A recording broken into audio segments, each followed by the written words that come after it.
రసం తయారు చేసే విధానం. కావలసినటువంటి పదార్థాలు: కరివేపాకు, కొత్తిమీర, టమోటా, ఒక ఆనియన్, ఒక పచ్చిమిరపకాయ, నిమ్మకాయ సైజ్ అంత చింతపండు. మనం పోపులకి ఏం వేసుకుంటాం అన్నీ కూడా వెల్లుల్లిపాయ వేసి కచ్చాపచ్చా దంచి పెట్టుకోవాలి. ఆయిల్ వేసి, ఒక స్పూన్ ఆయిల్ వేసి, ఆయిల్ హీట్ ఎక్కిన తర్వాత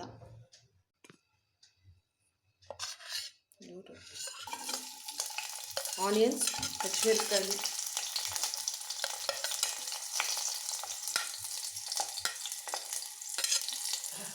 దంచి పెట్టుకున్నటువంటి పోపులు,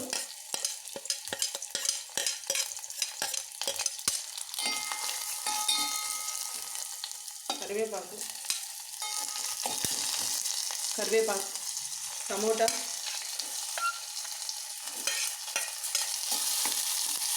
ఇవన్నీ కలిపి బాగా ఫ్రై అయి ఉండాలి. దానికది ఇప్పుడు ఏగినటువంటి దాంట్లోని చింతపండు వేసి, అందులోని ఒక జగ్గ వాటర్ వేసుకొని, సాల్ట్ వేసుకొని,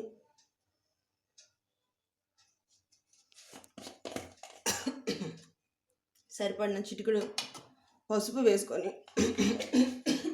మరగనివ్వాలి మూత పెట్టి.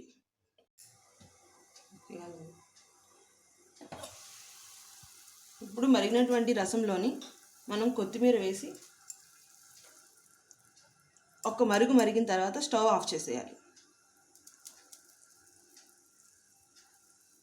అంతే, రసం రెడీ.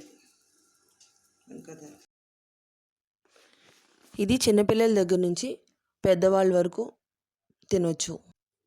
ఇది ఎలా ఉందో కామెంట్స్లో చెప్పండి.